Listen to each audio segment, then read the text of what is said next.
I'm Maria Menounos, and you're tuned in to AfterBuzz TV, the ESPN of TV talk. Now, let the buzz begin. Hey! Figure out the music, y'all. I can't hear a beat, but whatever. That's the thing about these Zooms. You know, we trying to figure out the music, trying to get the rhythm going. I'm sure we are all off beat. But I am just so happy to be here with you guys again for the last episode of Twenties. Before we get started, you know what? This whole episode is juicy. But before we get started, I'm Imani J. You can find me on all social media platforms at Imani Ajax. And I am joined by a lovely panel. You guys want to introduce yourselves, starting off with Tyler? Hey, what's up, y'all? It's your man, Tyler Tyson. You can follow me on Instagram at @TheTylerTyson. Courtez, what's up, man? How you doing? How's everyone doing? This is Courtez, locked in this house, about to go crazy. But happy to be here. The episode was good. I'm ready to talk about it. I'm ready to get into some things. So yeah, how you doing, Rochelle? Thank you guys for saving the best for last. Yes. Of course. Of course.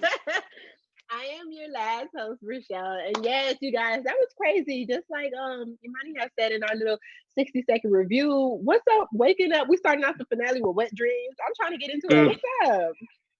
That was hot. Yes. That was hot.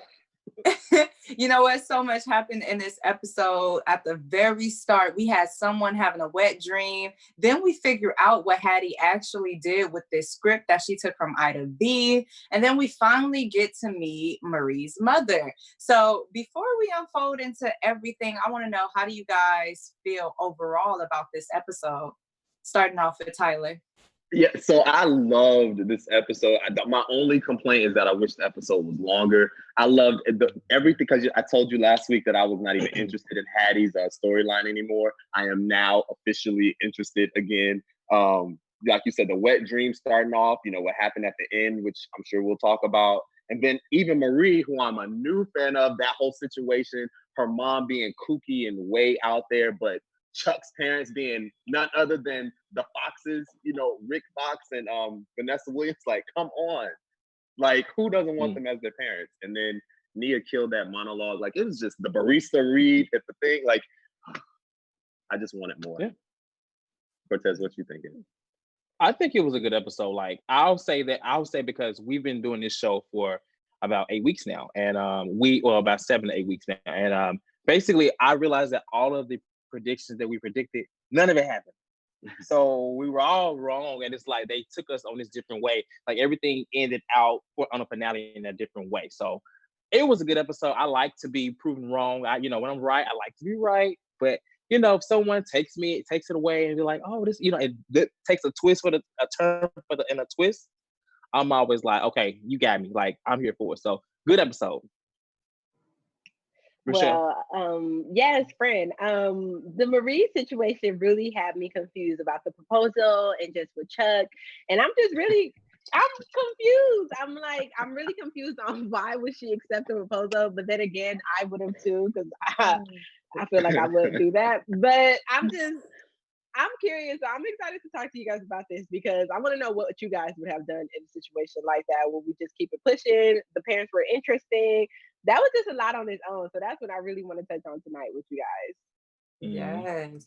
So real quick, before I get into my first question or the first scene of the show, Tez, I do want to say that one of my predictions were correct. It came true. What was it? You know, I made I said somebody was going to kiss somebody. I knew something was going to happen. But I do want to get... That's so vague. That was so vague. I thought you had something like spot on the money. Like, no. I definitely did, but I'm gonna let it unfold into this episode. I don't want to just put it all out there just yet. But I was right on it. But just getting into this wet dream that started off in this show. I mean, it was crazy for me, and I would think that you all probably thought that was Hattie's dream. So in the beginning of the episode, we see Ida B seducing the heck out of Hattie, and she is just like smoking fire. I didn't see Ida B as hot But in that dream, she has some real seductive skills going on. So I just want to know, how do you guys feel? And did you guys think that was Hattie's dream, or was the plot twist where it was Ida B's wet dream? Was that shocking to you all? Starting with Tyler, take it away. I when I first saw it, I was just like, oh, this is a dream. This is a dream. This is a dream. And the majority of the time, my mind kept thinking, like you said, that it was Hattie's dream. But the writer in me, and I keep telling you, Lena Waithe and I seem to be like on the same wavelength, like with our creativity and how we process things a little bit, at least how we look at life. And I just knew it was Ida. So I wasn't surprised when it was Ida's dream. It was like I was anticipating that twist, because that's exactly what I would have done. But that was a hot ass scene. Like that, it was hot. It was hot. I was sitting there like, oh, okay, all right, now let's see where this goes. Can we pick this up with a Cinemax? Y'all remember Cinemax back in the day? When anyway, go ahead, Courtez. What you thought? I thought it was a hot scene, but it's not as hot as the scene would have been if Quintrell and Maria had got together. But anyway, that's something different. What I was gonna say, it was a good opener. I did initially think that it was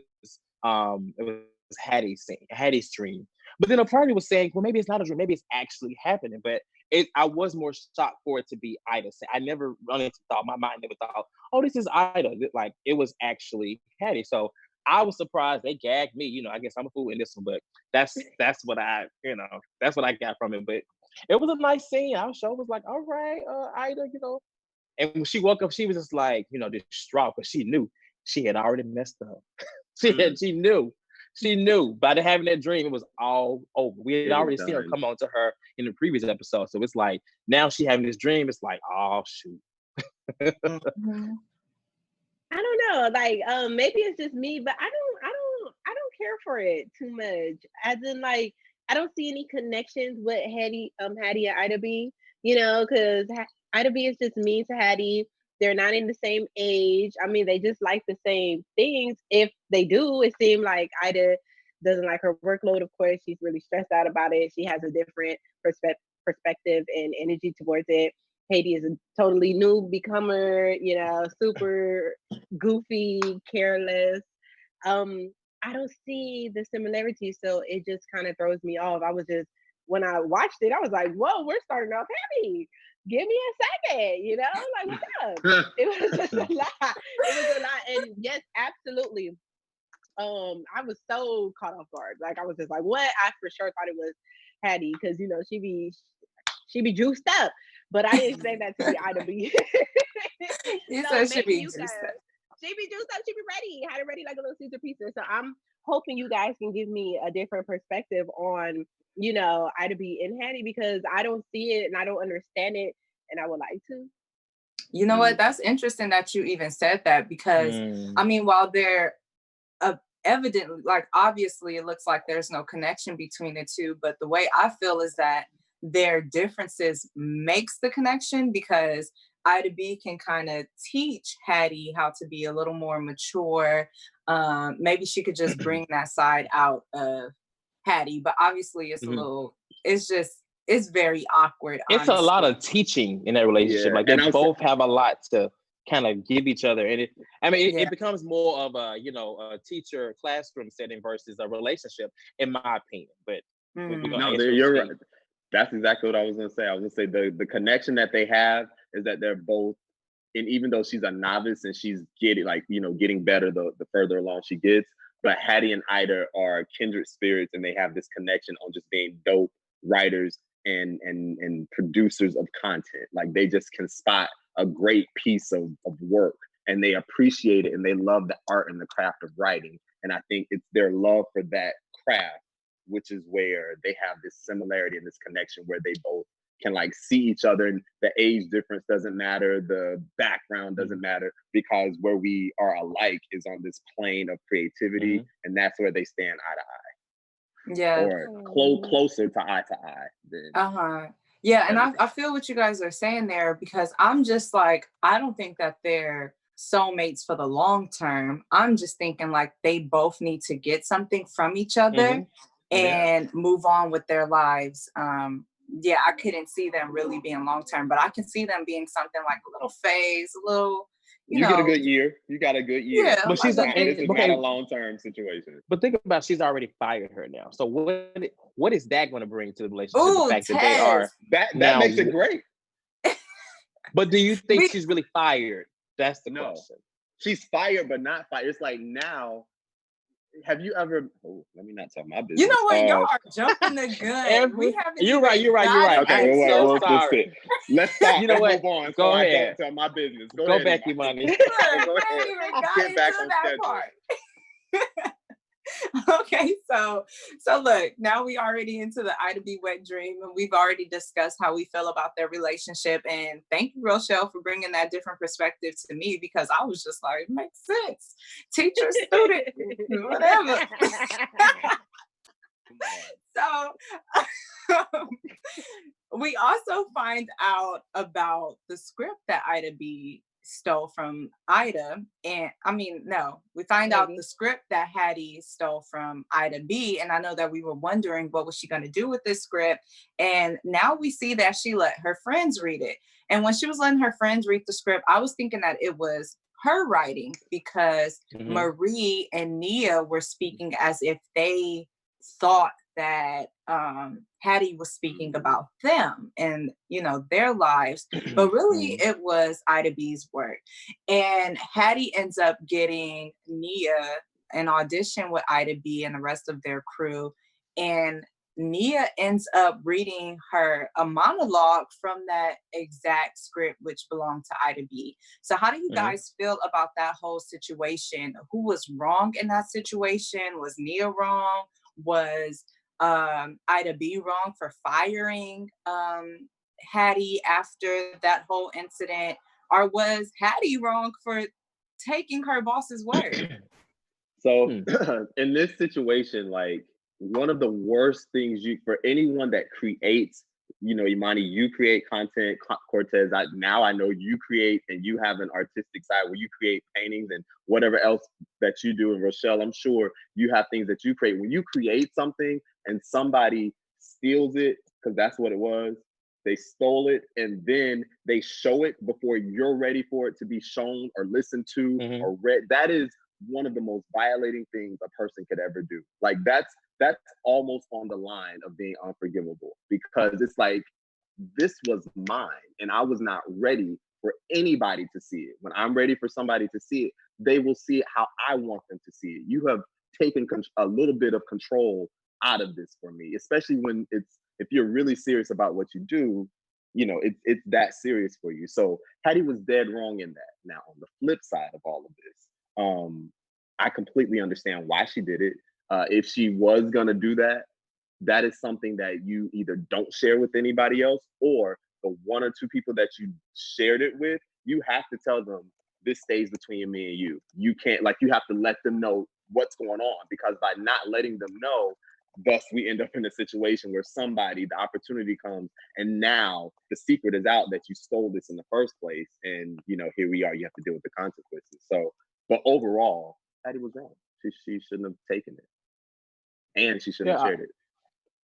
I agree. I think that her intention was obviously pure. Like, I think she, was trying to, help out. While I don't think she was trying to expose Ida B. I think that she kind of jumped the gun a little too soon, and this is how I feel. Like, now, as far as her reaction, Ida, I didn't really think, I thought her reaction, and then to find out, that she got the part, I didn't think that it didn't correlate, because not saying she should be spiteful and be like, you ain't getting the part, but she obviously loved what Nia did. She was very, it touched her. Like, not only was she upset, but you could tell that little wall was kind of coming down as she was listening to it, because she was hearing her own words, someone give out her own word and monologue. So it was wrong, but the intention was not to be bad. And I just feel bad for Hattie, because I don't think she's a bad person and a bad character. Everything she's done has always been for a career and for a friend. She's very career and friend oriented. And in that moment, it's kind of like, girl, like you kind of messed up. Like that's your boss, and she already like a hardcore, B word. So it's like you don't really want to. I wouldn't really take that chance with her of all people because clearly she reacted the way that we would expect her to react. You're fired. I don't want to see you again. Which is a little bit over the top, but I mean, it was, that was very to hear about the what's it called, the abortion and things like that. Like it was very close to her, so I understand why on both sides. Mm-hmm. Yeah, I definitely agree with Courtez and Tyler. I feel like she definitely didn't have a bad heart to that. Haiti, she wasn't trying to be malicious or anything. She genuinely probably do love the work.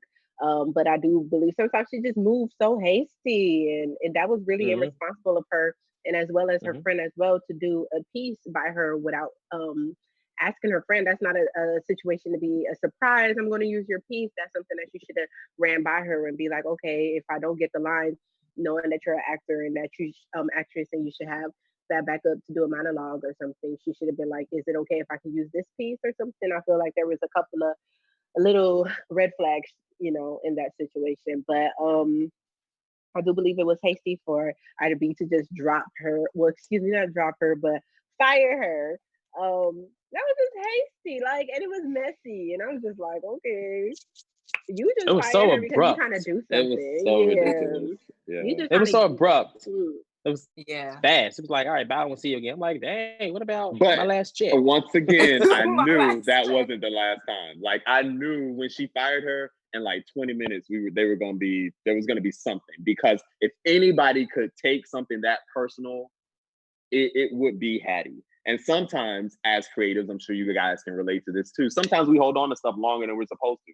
Sometimes we're trying to get it so perfect and so whatever that something that we should share with everyone, we hold it a second or 2 seconds longer than we should. So it takes someone that we really trust to kind of kick us in the behind and be like, if you don't put this thing out here so the people can enjoy it. And that's what Hattie essentially did. And as Imani keeps saying, Ida needs that type of person in her life. So there's two sides to this. And even for me, Ida B showing that emotion and acting so fast, it just showed me that for some reason that deepened their connection. Because I mean, we have not seen her be this emotional. She has been super uptight. And even as she was hearing Nia's monologue, she was just like super, she started to feel those emotions. And as Tez said, that guard started to come down. So I knew in that instance that her and Hattie's relationship was going to be deepened. I'm just excited to see the next season and how this relationship is going to unfold because, woo! But anyway, enough of Hattie for now. So really quickly, someone in the comments, aspiring actor, she said that she fired her because of that because of the feelings in that wet dream that she had. Yes, that was a big reason. That was a big reason. Absolutely. Yeah, because in the dream, it's hilarious. Yes, in the dream, she was ready to get, her box. Get down. Yes. She messed up her sheets. That's all. She was like, dang, my this sheet. Yeah, she even woke up a little upset, like, dang, this girl is getting to me. No, I think she woke up upset because it didn't finish. Let's not. Oh, okay. You might be on to something. I mean, pissed when I wake up. That's actually very real when you wake up and like, dang, what? It was almost there. You know what? I was so quick to get off of Hattie, but I just remember while we're talking about monologues and all of this, Hattie had a situation with the barista. Oh, Lord. Her the Barista Bay. Barista Bay. Barista Bay. Now, I'm going to just let y'all know. One of those. I got to get me one of those. Now, you know what? The thing about their relationship, and I think that we both had a heart, not even their relationship, because it's really no relationship, our friendship at this moment. It was something building up, but we see that it just didn't happen. Hattie and Barista Bay, I think it was hard for us to kind of see their relationship forming because they're both, what did they call, soft? Studs. soft studs. Yeah, so Mm-hmm. they're both soft studs. So it was very difficult to see that relationship for me. But what the Barista Babe did say, she had a lot of good things that she said. I was like, dang, I need You to have to watch it again. Yeah, She was so I can take notes. I'm like, That's I like the need to Bible. drop. Like, let me write some notes down from the sermon today. Yes. So she said, I'm pretty good at taking care of myself. What makes you think I can't take care of you? I said, oh, I was like, oh, can I be next, please? right. Wait a minute, Hattie, if you ain't doing it, let me. Okay. Move out the way, Hattie. Move. Move out the way. Money J coming through. But anyway, how do you guys, how did you guys feel about that? I think that the Barista Bay handled that very well, and she had a nice little speech prepared. How did you guys feel about that though? So I loved what. So maybe I feel dumb as hell right now because I never looked at the barista as a stud or a soft stud or anything. Like I said, maybe I didn't. That didn't even cross my mind. Like, I guess I'm like the Barista Bay where I don't put people in a box. I feel like if you like men or you like women, you like all men and all women. Like, I didn't think there was like a, you know what I mean? Like, I guess I just thought everybody was kind of open and ready to go, ready for business. So I didn't see them as the same. So that was kind of shocking to me, but I did love the way the barista came at her. Everything she said was accurate. You can tell she wasn't having any type of games. And it's like, I do have enough friends. I'm not into you because I want more friends. Like, I'm trying to do something else. And if that's not what you're about, I appreciate the honesty. I love honest ass people. Like, I can take a no, I can take a whatever. Just be honest. This is when you keep me guessing and I got to figure out or there's no answer. That's when I have issues. So I loved it. And Hattie needed it and it was right on time. Yeah. Let me break it down to you about Barista Bay. Okay. It was a lot that came from that scene. One, you have Hattie, who is, now she wants to go talk to this girl all of a sudden because now she's down and not working and stuff like that. So, I mean, she wasn't used as a rebound because it wasn't a relationship, but now she wants to go talk to her and tell her, acknowledge how well she is and how she's been very like friendly to her, right? But when she did, I just feel like Barista Bay, I like her, but she came on so strong, especially for someone, because remember we said, I think one of the episodes we said that it didn't seem like Hattie was receiving that the girl was liking her. So mind you, this is kind of the first time that she's finding out that this girl is really into her. So how could she really form that type of liking for her? But I will say that when they first met and we saw this chemistry, I also kind of labeled them because I mean, like I have lesbian friends and even like just being like a gay man, like I mean, roles are roles. Everybody live roles, and realistically, it's very rare that you see two very, very feminine guys as you would see two kind of soft stud, women. So I understood what she was saying, but I liked how she brought it back and was like, I like all women. And it kind of, it touches on all stereotypes. Like that can even be used in a heterosexual relationship because, it's just like people that, there are people that say they don't like one thing, they like everything. I mean, that's just kind of what she was saying. It was used in that scene for being lesbian, but I mean, they can be applied to all of them. So I love that scene. It was a lot I took from it. Barista Bay, she did come on a little strong. I ain't like the way she was talking to Hattie. I was like, hold up. You talking about you can take care of a girl. I mean, you at the barista shop. But I'm just saying. I'm like, okay. She was talking about take care of her sexually, not like, I can pay your bills. She just like, I know my way around. I can take care of you. That's you sure, Tyler? I'm positive. Right. She said I take care of myself because I'm a woman. I like women and I take care of myself just fine. What makes you think I can't take care? Is my mind the only one that's thinking sex? I can see both. I can see both. But sorry, at the end of the day, he is homeless. It was so open. So many open doors. You can go with that. And she was just like, I can take care. And I was like, okay. Somebody said they're going to take care of me. I'm thinking like, oh, what bill you going to pay? That's what I'm thinking, He has no bills. All right. I guess I live in the gutter. She has no bills. She is homeless. She is homeless. She don't need to be with nobody. She can't afford to date anyone. You need to date yourself until you find a home first. Well, I like her. I still like her, but I'm like next season.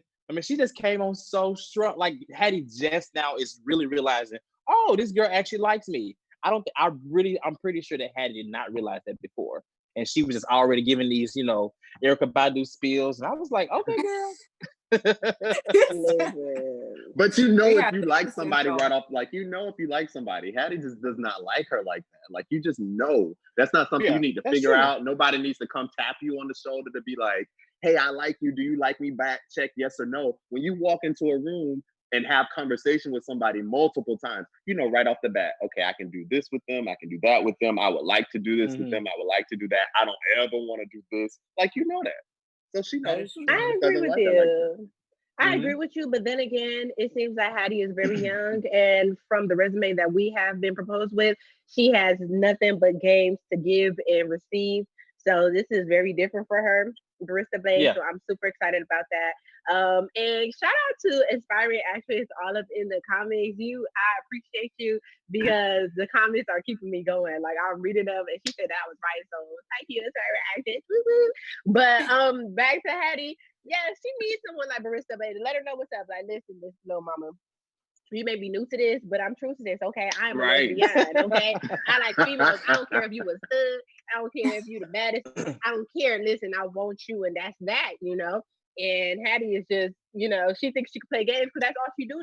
So I think it was really awesome for her to have, a love interest that shows her what she's worth and what she can be, because all she knows is games, So I'm here for Barista Bay and the knowledge she dropped on it, because I was like, what? Like all the terminology, in that community, I was just like, oh my gosh, like put me up in the game. It was a lot. It's very knowledgeable. It is. Yeah. It was a very, like, they have done a lot in this show to give you like a lot of, if you want to know things about the gay world, you're gonna learn in this show, I will say. And it's actually some good positive messages that I have like, oh, you can kind of apply everywhere, not just to being a lesbian or being, a gay male. It's just, it's different. It varies. Yeah, that is true. But while that love relationship is not about to spark, at least in this season, we do have some proposals to get into.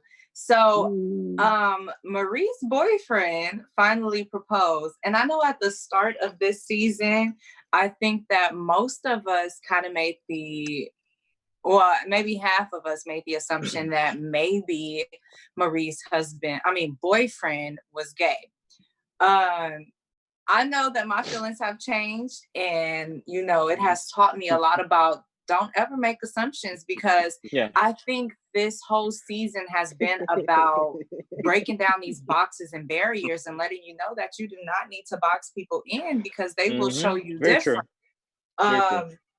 So Marie's boyfriend proposed to her at her birthday party. And also at this birthday party, we are introduced to Marie's mother, who is obviously from somewhere else, with her strong accent. But what do you guys think about this whole relationship? Because evidently their relationship is not strong, and she pretty much crashed her daughter's party. So what was you guys' take on that whole situation? Well, I loved her mom. I'll get into her mom in a second. The proposal, I was expecting her to say yes, but pissed that she said yes, because she preaches all this good talk to Hattie, but she doesn't take her own advice, because she's not living her truth. She stifles her gut feelings as she's telling everybody else to live in their truth and do the right thing and blah, blah, blah, blah, blah, get your ish together, like she got in Hattie's face and all of that. Those are the things I don't like about her character. And it's sad that she accepted the proposal considering her feelings towards him. And because of course the feeling that he's gay, and her speculating and reliving the part where she took the guy's card at the last outing or whatever, that's not gonna go away. It's only gonna heighten. So it was just a bad look on her part. And then her misguided anger towards Hattie, that really made me not like her even more, because Hattie's messed up enough. She did not deserve, she needed to hear that, because she did say some truthful things that Hattie needed to hear. Hattie does need to take a look in the mirror. She does need to get her life together. She does have things that she needs to do, but that just wasn't the moment to say it. And nothing that Hattie did in that moment made it okay for her to say that to her. Now, about her mother, I love her mother. Her mother's out there. She's crazy. Obviously, I love the fact that her mom owned the fact that she was just not capable of being a mom. I was not raised by my mother. And to hear a mother like acknowledge it, because it is okay for you to say like, I wanted the child for these reasons, but I know I'm not capable of raising it. Like, you have to give respect to people that, once again, live in their truth. And what I'm learning about Marie is that she doesn't live in her truth. So anybody that does live in their truth kind of scares her a little bit, and they tend not to get along. So that's a good point, Tyler. Very much so. Her mom, she's a fab little lady. She obviously needs money. She had a Chanel bag. So I was like, okay, Chanel bag. But I mean, material girl. This scene, it was interesting because they were all fighting for these announcements or these what would they give, these speeches for her birthday, and I was like, what's going on here? Like, are they competing? I don't know. And I just thought it was a good scene. Marie, she's back to this. We talked about we got away from this moment, but she's back to talking about. I mean, looking at if her fiance now is gay, and I was hoping she would have said no because she's not ready. And I'm just curious to know how is it gonna go with Marie. I still like Marie. I know I was rooting for her, but what she said to Hattie was very rude and wrong. And I was hoping that Hattie would have said, "Hold up, man, let me tell you something." But she didn't do that. So that's unfortunate, but. I thought that it was a good birthday. I wish they would have gave us a little more from Vanessa Williams and Flex, just things like that. But I guess we'll have to see more. And Marie and her fiance, I'm not ready for that. I like him, but she's not ready at all. Yeah. Well, I know we only have a little bit of time, so I'm just gonna wrap it up real quick with my comment really quickly. I'm gonna agree with aspiring actress. She said that, Chuck is boring. Quinchelle needs to come, spice it up, and I agree with you 100%. I thought they had Rochelle was gonna come through and put it down, so I'm gonna hope that they send him a check for season 2. If y'all can cheer for that, go ahead and let me get that cut for the screen. I just need. I hope Imani Shepherd come back. Please, Contrell, please. I know. Yeah, because we need some control. And so we really do have a few minutes left, but we got to get into the juiciness of this whole episode. We started off with the wet dream and we ended it off with a wet kiss. Ida B kissed Hattie. She was waiting at, I guess, Marie's home. And she's homeless, yes. Right, because Hattie doesn't have a home. So yeah, Ida B kissed Hattie. How did you guys feel about that last kiss? That was my prediction last week. I knew it was gonna happen. I was waiting on it. It was right on time. It goes right along with the storyline. Perfect. I was excited. I was excited to see that, only because it's like, okay, we've been knowing that this is gonna happen at some point. They kind of threw us off by saying she was fired, but she wasn't. And it's just, it was at the end, and I wish there would have been something a little more.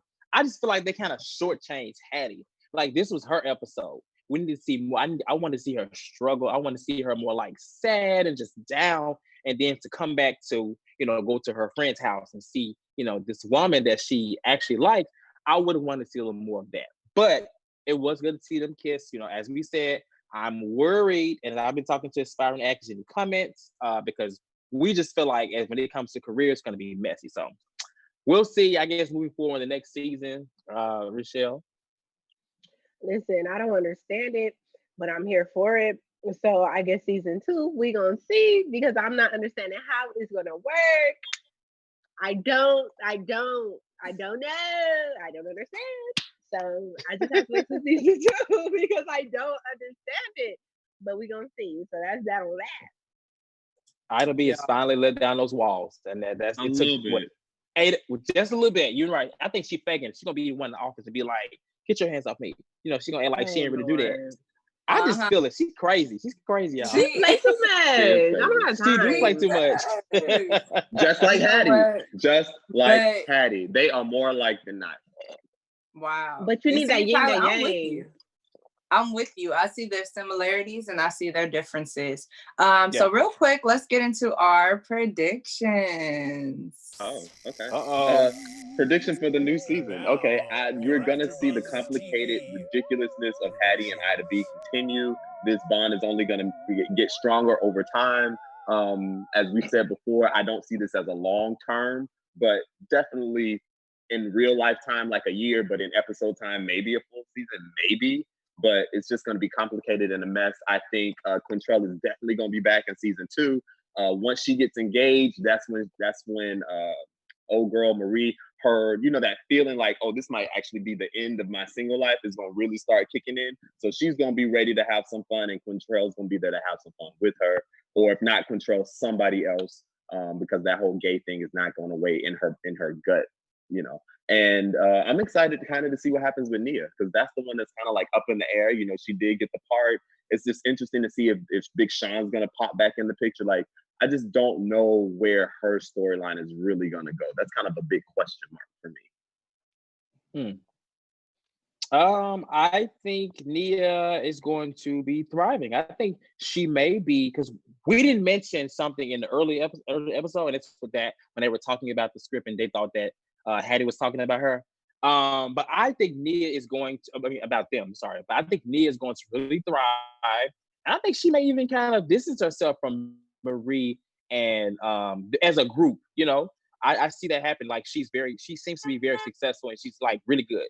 And who else? Hattie and Ida, I'm scared for them. But Marie, who's on Ready to See, and I just hope that Quintrell's gonna come back and give us this scene that I've been waiting for. Please, Lena, if you're watching this, give me this scene. But that's one thing got to end first. Yes, Rochelle. Yes, we're just going to speak into existence. Iman Shepherd's going to continue that role with Quintrell. And that's going to spice up Marie's life, I think, because she can't go through with that. Who wants to marry someone and have a weird feeling in their soul? That's not it. And if you, no. Yeah, Nia is going to strive. We already love her. She's going to do amazing. As in for Hattie and Ida B, y'all know I'm gonna be learning with that. So that's that. Yes. Wow. What about you, Imani? Listen, y'all. So I think that Big Sean is gonna come back around. Like I said, he's just that tool to kind of keep Nia even more grounded than she already is. She's already grounded and into chakra cleanses and all of that. So I do see him coming back.